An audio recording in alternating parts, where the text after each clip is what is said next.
Imagina recorrer miles de kilómetros por los caminos más peligrosos de América colonial, atravesar montañas, convivir con corregidores corruptos, ver indígenas explotados en minas y pueblos enteros viviendo bajo el dominio español y luego escribiendo todo con ironía, con burlesco. ¿Eso hizo qué? Con color corvo. Pero aquí viene lo más impactante. Hasta hoy nadie sabe con total certeza quién fue realmente. Algunos dicen que era Alonso Carrio de la Bandera, otros creen que fue solo un simple personaje. Con color corvo fue una de las máscaras literarias para poder criticar la sociedad colonial sin ser parcial. Y justamente por eso, El Lazarillo de los Ciegos Caminantes no es solamente un libro de viajes, es casi una radiografía incómoda del virreinato. Muestra riquezas construidas sobre explotación, ciudades llenas de desigualdades y mundo colonial. Lo más interesante es cómo parece que la colonia muchas veces termina dejando al descubierto sus contradicciones más oscuras. De eso se trata El Lazarillo de los Ciegos Caminantes. Hola, ¿qué tal? Ahora sí nos vamos a descubrir el libro El Lazarillo de los Ciegos Caminantes. Y nos ponemos a pensar, ¿qué pasaría si les dijera que hubo una época en la que América Latina hizo rica a España, ¿no? Y bueno, a nuestros pueblos ha sido totalmente abandonados. Eso es precisamente lo que revela la segunda parte del Lazarillo de los Ciegos Caminantes. A lo largo de este recorrido, con color corvo, atraviesa ciudades como Potosí y Cusco. Pasa por territorios del altiplano puneño, como es Puno, Paucarcolla, Lampa y todo ello, ¿no? Describen al virreinato aparentemente poderoso y brillante. Pero detrás de esta grandeza colonial, el autor deja ver otra realidad mucho más dura: indígenas obligados a trabajar en minas, desigualdades sociales, corrupción de autoridades y la cultura andina que lucha por sobrevivir frente al dominio español. Lo más impactante es que con color corvo nos describe como un simple viajero. Él observa, critica, compara y utiliza ironía para mostrar las contradicciones de la colonia. Mientras describe riquezas impresionantes, entonces como también descubre el sufrimiento humano que existe detrás de ella. Y justamente por eso la segunda parte nos habla de ello, los caminos y las ciudades que se han formado en esa época.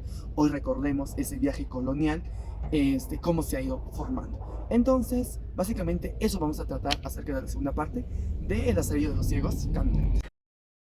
Imaginen una ciudad llena de riqueza en pleno siglo XVIII. Deslumbraba el mundo entero. Una ciudad donde literalmente salía la plata de las montañas. Pero detrás de esa riqueza existía explotación, sufrimiento y desigualdades sociales. Esa ciudad era Potosí. En el capítulo 11 de La Lazarillo de los Ciegos Caminantes, con color corvo, nos muestra cómo funcionaba una de las ciudades más importantes del virreinato del Perú y cómo la ambición por la riqueza transformó la vida de miles de personas. Potosí pues una ciudad que enriqueció a un imperio entero. Con color corvo lo describió como una ciudad impresionante, llena de movimiento, comercio y riqueza. Todo giraba alrededor del famoso Cerro Rico, una montaña de donde se extraía gran cantidad de plata. Aquí viene algo importante, ¿no? Que la plata de Potosí no solo enriqueció a los españoles que vivían allí, sino también a la corona española en Europa. Gracias a esta minería, España logró convertirse en potencia mundial. Prácticamente Potosí se convirtió en el corazón económico de la colonia. Era una ciudad donde circulaba muchísimo dinero y donde miles de personas llegaban buscando esa fortuna. La mita. Bueno, pues la mita ya entendemos que originalmente existía en el Imperio Incaico como un trabajo comunitario, pero los españoles la transformaron en un mecanismo de explotación minera. Los indígenas eran enviados obligatoriamente a trabajar lejos de sus familias. Muchos morían antes de regresar a sus lugares. Era como si una persona fuera obligada a abandonar su hogar para trabajar en condiciones peligrosas sin poder decidir sobre su propia vida. Época colonial, ¿qué eran los tambos? Los tambos básicamente eran lugares donde descansaban los viajeros, comerciantes y animales durante largos viajes coloniales. Estos funcionaban como hospedajes, almacenes, centros de comida y puntos comerciales. En esta época no existían carros, ni aviones, ni hoteles modernos. Los tambos eran fundamentalmente para sobrevivir durante los viajes. Lo importante que nos puede decir este capítulo es a nosotros es que había una enorme diferencia entre las clases sociales. Español, por un lado, españoles ricos, dueños de minas, comerciantes poderosos, y por el otro, indígenas explotados, trabajadores pobres, personas sometidas a trabajos forzosos. Potosí era una ciudad brillante por fuera, pero profundamente injusta por dentro. Entonces, en esta época, bueno, pues reinaba la pobreza, la desigualdad y la injusticia social que caracterizaba en el virreinato. No es que como otros hacían creer de diferente manera.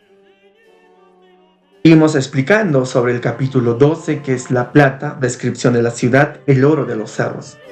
Después de mostrarnos la impresionante riqueza de Potosí, con color corvo nos lleva ahora a otra ciudad importante del virreinato, La Plata. Pero aquí ya no solo se habla de minas o dinero, también se empieza a revelar cómo las ciudades coloniales representaban el poder político, económico de España en América. En este capítulo de la salida de los ciegos caminantes, el autor describe la ciudad de Plata y muestra cómo la riqueza minera seguía dominando la vida colonial. Nosotros nos preguntamos qué era La Plata y por qué era importante. Actualmente conocida como Sucre en Bolivia, fue una de las ciudades más importantes del virreinato del Perú. No solamente por ser una ciudad rica, sino también por un centro político, administrativo, religioso y cultural. Mientras Potosí representaba principalmente la explotación minera, La Plata simbolizaba el poder y la organización colonial. Entonces Potosí era el lugar donde se producía la riqueza, La Plata era el espacio donde esa riqueza se administraba y controlaba. Escribe con color corvo, nos dice que la ciudad de La Plata pues era ordenada y desarrollada, iglesias, edificios importantes, calles activas, autoridades, universidades y espacios religiosos. A nosotros eso pues nos demuestra que los españoles buscaban reproducir en América el modelo de ciudad europea. Las ciudades coloniales pues no solo servían para vivir, también era una forma de demostrar poder y dominio sobre los territorios conquistados. Y a la vez, en el oro y las riquezas de los cerros, aunque Potosí era famosa por la plata, en esta zona también existían recursos minerales, valiosos especialmente el oro. Y aquí aparece nuevamente la idea central de la colonia, la obsesión por la riqueza. Los españoles veían América como un territorio lleno de recursos que podían explotar para enriquecer el imperio. La naturaleza americana era vista como una de las fuentes de riqueza por el espacio humano y cultural. Esto, algo que nosotros podamos destacar es el poder de la iglesia y las autoridades. Algo importante es que La Plata también reflejaba el enorme poder de la iglesia durante esta colonia. Conventos, templos, autoridades religiosas y normas impuestas por el sistema colonial. La religión no solo era espiritual, sino también ayudaba a mantener el control social. La iglesia tenía tanta influencia que muchas veces participaba no solo en la fe de las personas, sino también en la educación, la política y la vida cotidiana. Pues, ¿qué nos quiere demostrar el autor? Que el crecimiento de las ciudades virreinales, la importancia de minería, el poder político y religioso, las desigualdades sociales en la época. Además, el autor mezcla pues la observación histórica en comentarios personales, haciendo que este texto sea como una crónica de viaje. El capítulo que se puede descargar del capítulo 2 y la salida de los ciegos caminantes es que nos muestra que las grandes ciudades coloniales no solo fueron espacios de riquezas y desarrollo, también escenarios donde se consolidó el poder español sobre América. Capítulo 13, provincias de Porco, Poco y Oruro, el arrendamiento del oficio de correos, inconvenientes del privilegio de la ciudad y sus costumbres. Después de recorrer las enormes riquezas de Potosí y la elegancia colonial de La Plata con color corvo, continúa su viaje con otras provincias importantes del virreinato. Porco, Popo y Oruro. Esta vez el relato cambia un poco, ya no se centra solamente en minas o ciudades, sino también cómo funciona la administración colonial, cómo las costumbres de las personas, de las desigualdades y problemas del sistema español. Mientras avanza por esos territorios, el autor nos describe lugares donde la minería seguía siendo el eje principal de la economía. Las provincias de Porco, Popo y estaban profundamente relacionadas por la extracción de minerales, especialmente plata. Todo giraba alrededor de las minas, el comercio, el trabajo y hasta la vida cotidiana de las personas. Sin embargo, con color corvo que deja entrever algo importante. Aunque estas tierras producían riqueza, no todos se beneficiaban de ella, como ocurría en Potosí. Quienes más sufrían eran los indígenas y trabajadores pobres que realizaban labores más duras. El autor muestra una ciudad activa y comercial donde circulaban viajeros, comerciantes y funcionarios coloniales. Pero uno de los temas más interesantes del capítulo parece cuando empieza a hablar del sistema de correos. En esa época enviar mensajes o transportar información era algo fundamental para mantener unido el enorme territorio colonial. El problema era que el servicio de correos no funcionaba de manera libre, sino mediante un sistema de arrendamiento. ¿Qué significaba eso? Que ciertas personas obtenían el privilegio exclusivo de controlar el servicio de correos en cambio de dinero. En otras palabras, el correo se convertía en un negocio privado protegido por las autoridades. Con color corvo critica indirectamente este sistema porque generaba muchos abusos, retrasos, cobros excesivos, favoritismos y corrupción. Era como si una persona tuviera el control absoluto de toda la comunicación y aprovechara ese poder para beneficiarse económicamente. Se describe costumbres con admiración el autor, pero otras veces deja ver críticas hacia el desorden, la desigualdad o algunos privilegios de autoridades coloniales. Eso convierte el libro en algo más que un simple relato de viaje. Se vuelve casi un retrato social de América colonial. Mientras las autoridades buscaban mantener el control del territorio mediante instituciones, como el correo, la sociedad colonial seguía marcada por privilegios para unos y dificultades para otros. Seguimos con el capítulo 14, que es Provincias de Popo, Sicafica, Paz de Chuquiapo, Lavaderos de Oro, Producción de la Coca. A medida que con color corvo continúa avanzando por los caminos del virreinato, el viaje empieza a mostrar otra cara de América colonial. Ya no solo aparecen las grandes ciudades de las minas de plata, sino también regiones donde la naturaleza, el comercio y los recursos locales sostenían la economía de todo un imperio. En este capítulo el autor atraviesa las provincias Popo y Sicafica, territorios donde la vida estaba profundamente conectada con la explotación y recursos naturales. Mientras describe los paisajes y las actividades económicas, también deja ver cómo el dominio español se extendía incluso a los lugares más alejados. Uno de los puntos más importantes es el recorrido de la llegada de Paz de Chuquiapo, conocida actualmente como La Paz. Con color corvo presenta esta ciudad como un espacio estratégico, muy activo comercialmente, pero allí circulaban viajeros, comerciantes y productos que conectaban distintas regiones del virreinato. Los lavaderos de oro eran lugares donde las personas buscaban oro utilizando el agua de los ríos para separar pequeñas partículas del mineral. Era un trabajo agotador y lento, realizado muchas veces por indígenas y trabajadores pobres.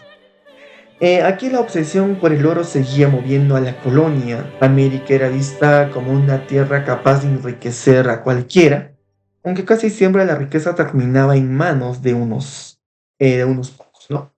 Y justamente ahí aparece otra de las ideas, que es la desigualdad que menciona el autor también, porque mientras algunos acumulaban ganancias gracias al oro, la mayoría realizaba los trabajos más duros en condiciones difíciles. Luego con color corvo nos muestra cómo este producto fundamental, que es la coca, atraviesa en esta época colonial. Es decir, que la coca ayudaba a resistir el cansancio, era usada en rituales y forma parte de la vida cotidiana hasta hoy en día por todos los que trabajan o labran en la tierra. Con el tiempo, pues, la coca empezó a convertirse en un negocio muy rentable dentro del reinato, especialmente porque era consumida por los trabajadores indígenas de las minas para soportar el agotamiento físico, como ya lo anteriormente se dijo, ¿no?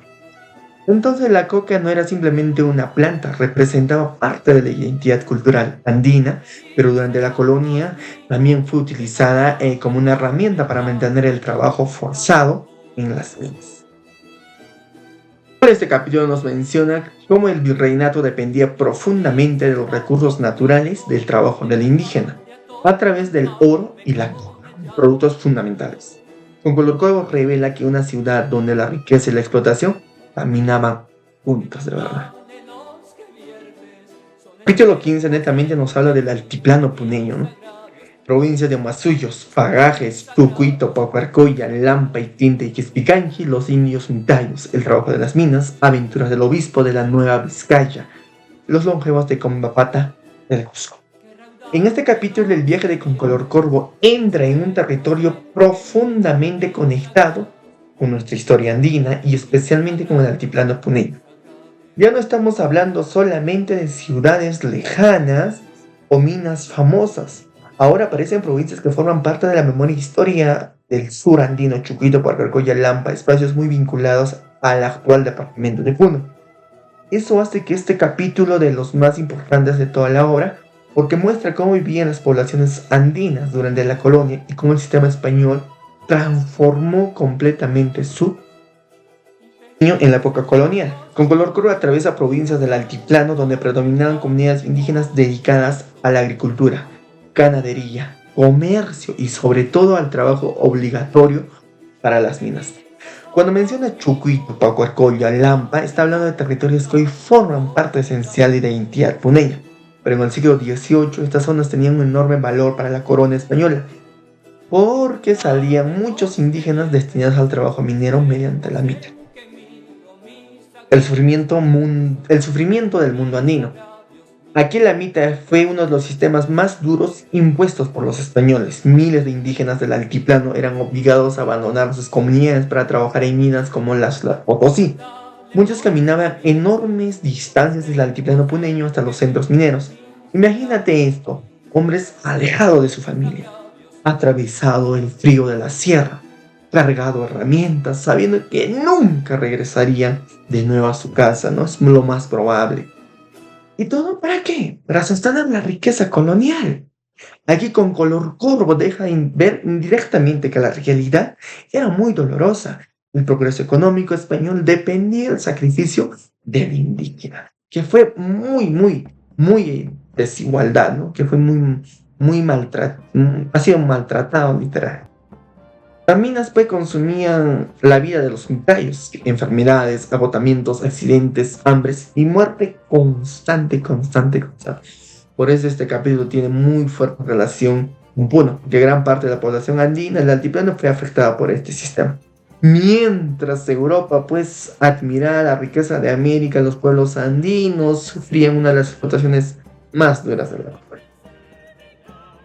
Capítulo 16. El Cusco. Descripción de la ciudad defensa del conquistador. Al llegar al Cusco Concolor Corvo, entra al corazón histórico del mundo andino.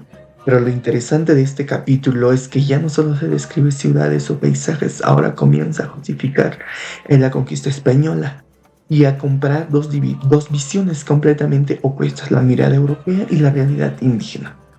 Aquí se describe al Cusco, una ciudad imponente, llena de historia y marcada todavía por la presencia del antiguo imperio incaico. Aunque los españoles transformaron la ciudad con iglesias y edificios coloniales, todavía se sentía la grandeza indígena en sus calles, construcciones y tradiciones. Pero sin embargo, aquí parece algo más polémico, porque Concolor Corvo intenta defender a los conquistadores españoles. Él sostiene que la conquista no fue completamente negativa y trata de justificar ciertas acciones españolas diciendo que trajeron orden, religión y civilización indígena. Aunque reconoce ciertos problemas de la conquista, también intenta minimizar la explotación y el daño causado de los pueblos andinos. Luego vuelve a aparecer el tema de las minas, mostrando nuevamente cómo la riqueza colonial dependía del trabajo forzado del indígena. Mientras el autor intenta defender el sistema colonial, al mismo tiempo sus propias descripciones muestran pobreza, explotación y desigualdad. Por detrás de cada grandeza imperial, el capítulo deja de ver algo mucho más profundo: la destrucción parcial de la cultura indígena. Por eso, este capítulo nos revela tensiones de la memoria del mundo incaico y la visión colonial española, entre las profundas desigualdades y contradicciones del virreinato. Capítulo 17. Acusaciones a los españoles, los repartimientos de los indios, imaginaria tiranía de los conquistadores. Segunda acusación de la esclavitud de los indios. En este capítulo, Concolor Corvo entra en uno de los temas más delicados de toda la obra: las críticas contra los españoles por el abuso hacia los indígenas. Y aunque intenta defender el sistema colonial, termina mostrando muchas de sus injusticias. Aquí el autor empieza a hablar de las acusaciones hechas contra los conquistadores españoles. En aquella época ya existían debates si los españoles habían actuado con crueldad durante la conquista y la colonia. Pero Concolor Corvo pues lo intenta minimizar estas críticas. Él dice que muchas acusaciones sobre la tiranía española eran exageradas o imaginarias. Aquí pues no se nota claramente el pensamiento colonial, porque busca justificar el dominio español sobre América. ¿Qué eran enviados a los indígenas? A minas, haciendas, talleres y trabajos muy pesados sin libertad de decisión. Aquí la colonia necesitaba constantemente mano de obra indígena. ¿Para qué? Para mantener su economía. Los obrajes eran talleres textiles donde muchos indígenas trabajaban en condiciones extremadamente duras. Las jornadas eran largas, existían castigos y la explotación era constante. Y contradicciones, donde las autoridades del virreinato defendían la idea de la civilización y el orden. Pero no fue así. Miles de indígenas seguían viviendo bajo sistemas de explotación que limitaban su libertad y destruían sus comunidades. 18. Opinión del visitador Carrio sobre los repartimientos. El corregidor y el indio, la indolencia del indio, opinión del autor. En este capítulo, Concolor Corvo ya no se enfoca tanto en ciudades, caminos, sino directamente en la relación entre los españoles y los indígenas. Aquí aparece algo muy importante para nuestra identidad andina: el idioma quechua. Y aquí es una mezcla de política colonial, visión social, cultura indígena y lenguaje. El autor habla de los repartimientos y de los corregidores, quienes eran autoridades españolas encargadas de controlar a las poblaciones. Menciona que en teoría debería de defenderlos, pero no fue así. Muchas veces se cometían abusos, cobros excesivos, explotación laboral, maltratos y aprovechamiento económico. Aquí Concolor Corvo intenta explicar cómo los españoles veían al indígena durante la colonia. Pero también se menciona la supuesta indolencia del indio, es decir, la idea colonial de que los indígenas eran perezosos, poco trabajaban. El tema pues no era no solo la falta de trabajo, sino las condiciones injustas por la colonia. Muchas veces los españoles confundían el cansancio, la pobreza y el sufrimiento indígena con riqueza, sin reconocer toda la explotación que existía detrás. Esto nos habla del quechua como identidad andina. Concolor Corvo empieza a hablar del idioma quechua, y escrito como quechua. Se reconoce algo muy importante: era una lengua ampliamente hablada en el mundo andino. Funcionaba para la lengua de comunicación, símbolo cultural, herencia del imperio incaico y la parte esencial de la identidad. La conquista pudo dominar políticamente el mundo andino, pero no logró borrar completamente su cultura. Vemos hasta hoy en día Cusco, Puno, Ayacucho, Apurímac y otras zonas serranas. El quechua siguió transmitiéndose de generación en generación. Aunque el español se convirtió en el idioma oficial del país, el quechua continuó siendo el idioma del pueblo andino. Que no estamos olvidando es cuando el autor habla de su propio nombre, Concolor Corvo. Ese seudónimo tiene un tono burlesco y satírico, algo muy común en la literatura colonial. Esto muestra que el autor no solo narra hechos históricos, también juega con la ironía y la crítica social. Este capítulo se concluye pues que más que una lengua, el quechua representó la memoria, la identidad y la resistencia del mundo. Lo 19. La doctrina entre los indios, errores de la enseñanza en quechua, vicios del indio, su valor e industria. Con Color Cuervo se enfoca principalmente en cómo los españoles intentaban controlar y educar a los indígenas mediante la religión y el idioma. Cuando él habla de la doctrina de los indios se refiere a la evangelización, es decir, el intento de enseñar la fe católica en las comunidades andinas. Sin embargo, el autor critica que muchas veces esta enseñanza se realizaba de manera incorrecta, especialmente por el mal uso del quechua. Los sacerdotes querían enseñar la religión en lengua indígena, pero muchos ni siquiera dominaban bien el idioma, provocando confusión y alejamiento cultural. Aquí el capítulo deja entender algo muy importante. La colonia no solo quería dominar territorios, sino controlar el pensamiento y la cultura de los pueblos andinos.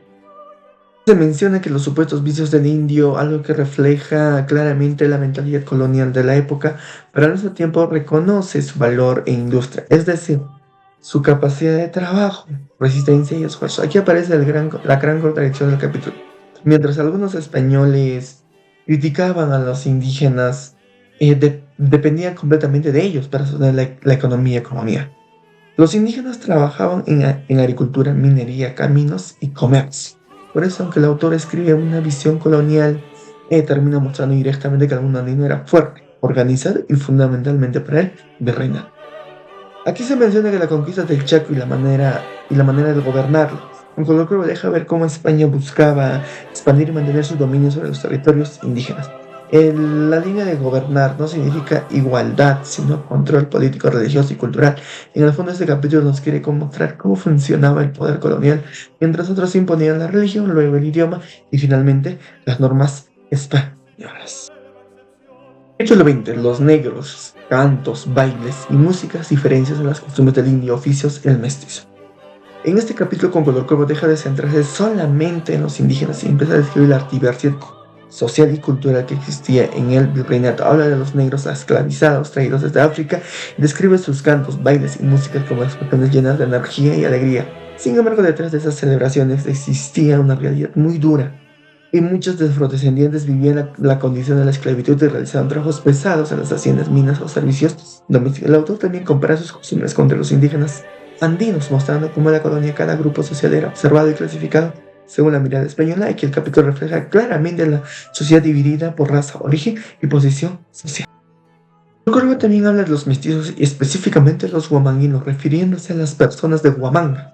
Lo interesante es que el autor muestra cómo en América colonial comenzaron a mezclarse culturas, idiomas y formas de vida. Ya no existía únicamente el español o indígena puro, una sociedad mestiza que iba creando una nueva identidad americana, pero esa mezcla no significaba la igualdad, porque seguían existiendo jerarquías sociales donde los españoles tenían mayores privilegios. Por ejemplo, un mestizo muchas veces no era aceptado completamente ni por españoles ni por indígenas, quedando en una posición intermedia dentro de la sociedad colonial. El capítulo menciona la disminución de la población indígena en Perú y México, y aquí aparecen una de las ideas más fuertes del texto. En Color Cuervo deja entrever que las guerras, enfermedades, explotación minera y trabajos forzados afectaron gravemente a los pueblos originarios después de la conquista. Es decir, el crecimiento del poder colonial ocurrió al mismo tiempo que disminuía la población indígena. Un ejemplo claro sería que mientras Potosí, mientras la ciudad se hacía rica gracias a la plata, miles de indígenas morían trabajando bajo el sistema de Mita. Por eso el capítulo no solo describe costumbres o grupos sociales, sino que muestra lo que transformó profundamente la vida. 21 provincias de Cusco, Abancay, Andahuaylas, Huantas, Vilcahuamán y Huamanga, Puente de Abancay, el Tanto de Cochalcas y el Árbol Milagroso. Con Color Cuervo vuelve el relato de viaje, pero ahora el recorrido adquiere un significado mucho más profundo, porque no solo describe lugares, sino la forma en que el virreinato intentaba unir territorios enormes mediante caminos, postas y puentes, centros religiosos, mientras atraviesa provincias como Abancay, Andahuaylas y Huamanga. El autor muestra un espacio andino lleno de dificultades geográficas, montañas, quebradas, ríos peligrosos y trayectos agotadores. Y justamente por eso menciona elementos como el puente de Abancay o la posta de Ibias eran muy fundamentales para mantener la comunicación y el comercio colonial. Sin esos caminos, sin esas estructuras, el poder español no hubiera podido controlar territorios tan extensos. En el fondo del capítulo revela que la colonia no solo dominaba mediante ejército o autoridades, sino también mediante el espacio, las rutas de circulación. Aspectos más interesantes del capítulo es la presencia de algunos lugares dentro de Cochalcas, llamado Árbol Milagroso. Aquí se puede ver claramente cómo la iglesia tenía enorme influencia dentro de la vida cotidiana andina, templos que no solo eran espacios religiosos, sino también funcionaban como centros de poder cultural y social. La colonia utilizó la religión para fortalecer su dominio sobre las comunidades indígenas. Por eso lugares como Cochaca se convirtieron en espacios de peregrinación y devoción popular. Aunque España intentó imponer el catolicismo, los pueblos andinos adoptaron muchas prácticas religiosas en su propia visión del mundo. También nos da a conocer cuando menciona el murciélagos o ciertos sucesos milagrosos, no lo hace solamente para entretener, sino para mostrar cómo las personas de la época entraban en el mundo la fe, el miedo y las creencias populares. Pero detrás de todas esas descripciones existe uno mucho más profundo. El virreinato era un territorio lleno de contrastes, donde vivían la naturaleza difícil de los Andes, la presencia dominante de la religión y la resistencia cultural indígena.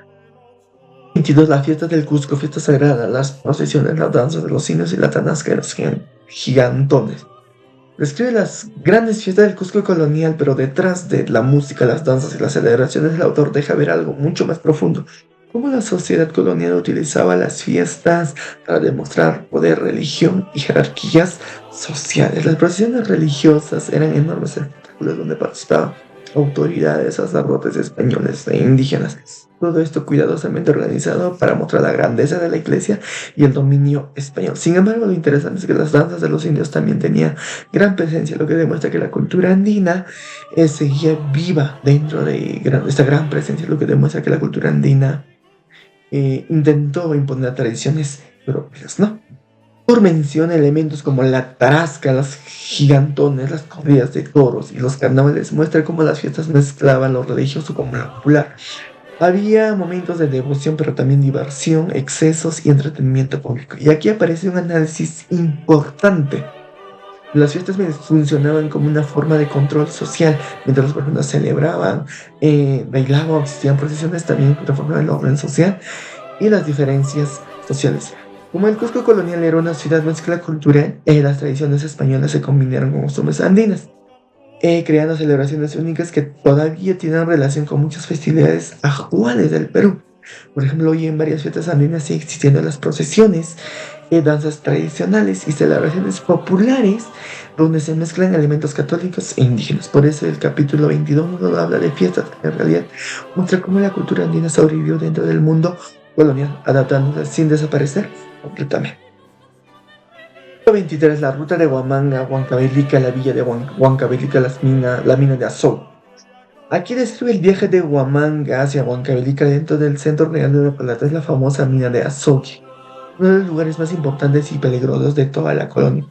El azufre, conocido hoy como mercurio, era fundamental para extraer plata de minas como de Potosí. Es decir, si el azufre de Huancavelica, gran parte de la riqueza minera del virreinato no hubiera existido, y aquí aparece una idea clave del capítulo. La economía colonial dependía completamente de la explotación de los recursos naturales y el trabajo humano. Por eso Huancavelica era considerada estratégica para la corona española, incluso más importante que muchas ciudades.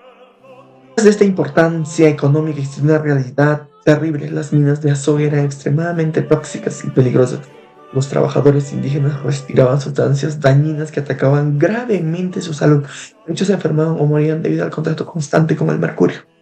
Y aquí el capítulo te deja ver que las contradicciones más fuertes de la colonia, mientras España obtenía enormes riquezas gracias a la minería, los indígenas sufrían con condiciones inhumanas dentro de las minas. Aquí también se mencionan distintas rutas hacia Lima. Demuestra cómo el virreinato estaba organizado alrededor del comercio y el transporte de minerales. Los caminos no solo conectaban ciudades, conectaban la riqueza de las minas con el poder político de Lima y con los intereses de España. El Perú, este capítulo muestra que toda estructura colonial giraba alrededor de la minería, caminos, ciudades, trabajo indígena, economía, que funcionaban para sostener la extracción de la riqueza americana. 24. Terminando ya la hora. El tránsito por Cotay a Lima, quebradas y laderas, aguas de piedra, las haciendas.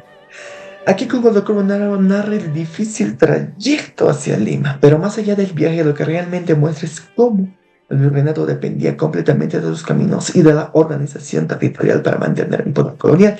Cuando describe quebradas, laderas peligrosas y rutas complicadas, no solo está hablando de la geografía, está mostrando la dureza del territorio andino y el enorme esfuerzo humano necesario para atravesarlo. Viajar en la colonia no era algo simple, significaba cruzar montañas, soportar climas extremos y arriesgar la vida constantemente. Y justamente por eso aparecen elementos como los puentes de maroma y las postas que eran fundamentales para conectar ciudades, transportar minerales y mantener activa la economía colonial.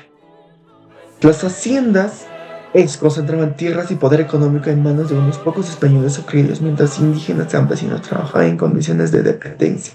Es decir, el paisaje que el autor describe no es solamente natural, sino también social. Cada hacienda representa el control económico colonial dentro del territorio andino. Los puentes de maroma y los maestros de postas también tienen un significado importante dentro del capítulo. Los puentes representan el intento del hombre por dominar una naturaleza difícil, mientras las postas muestran la necesidad de mantener comunicación rápida dentro del imperio colonial. Pero en el fondo todo el sistema de caminos, haciendas y transportes existía para beneficiar el orden económico español.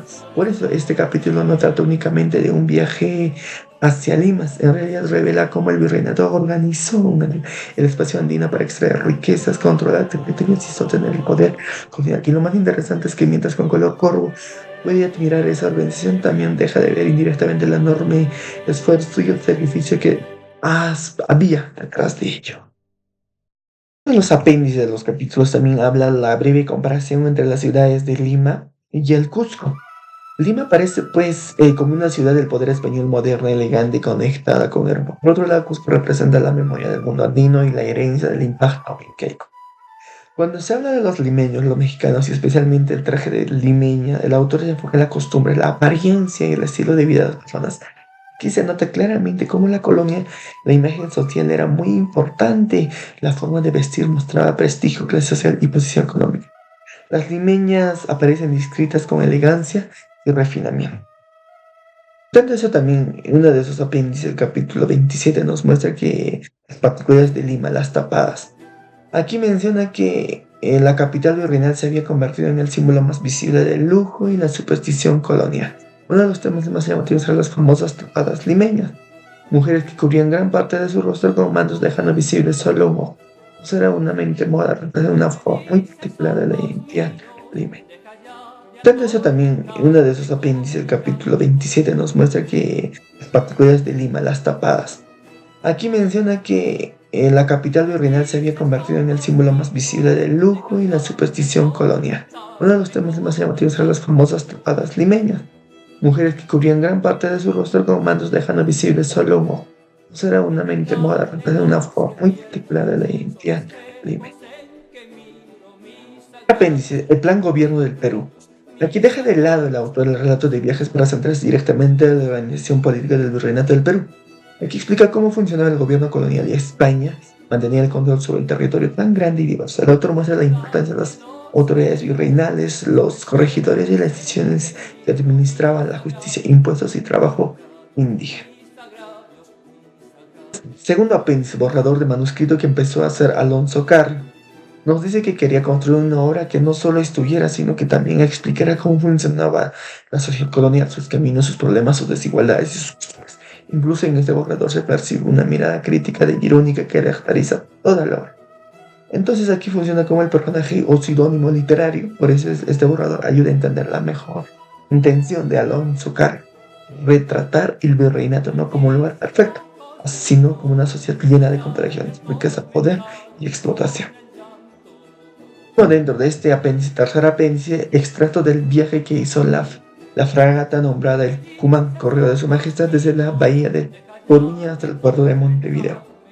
Es una parte fundamental del mundo colonial, la conexión entre América y España mediante los viajes marítimos. Aquí se narra el recorrido de la fragata del Tucumán, un barco encargado de transportar correspondencia, información y comunicaciones oficiales de la corona española. El viaje a La Coruña, España, hasta Montevideo es largo, peligroso y lleno de dificultades. Las tormentas, el clima y la distancia hacían cruzar el océano fuera de la experiencia rigurosa o riesgosa de ocasión. Después de recorrer ciudades, minas, pueblos y caminos del virreinato, con color corvo nos deja algo más profundo que una simple narración de viajes. A través de cada capítulo descubre una sociedad colonial llena de contradicciones, diferentes ciudades ricas, construidas sobre el sufrimiento indígena, autoridades que hablaban de orden mientras estaban estos en totalmente abusos, explotaciones hacia las familias indígenas. La obra también nos permite entender que regiones del sur andino y del altiplano tuvieron un papel fundamental en todo esto, pero quizá uno de los aspectos más importantes fue como el libro evidencia la resistencia cultural de los pueblos originarios, a pesar de la imposición española, el quechua, las costumbres andinas y la memoria del mundo que aún no puede olvidarlo, pero nos contaron de otra manera. Y eso convierte a la salida de los ciegos caminantes a una historia fantástica y a la vez burlesca y a la vez crítica.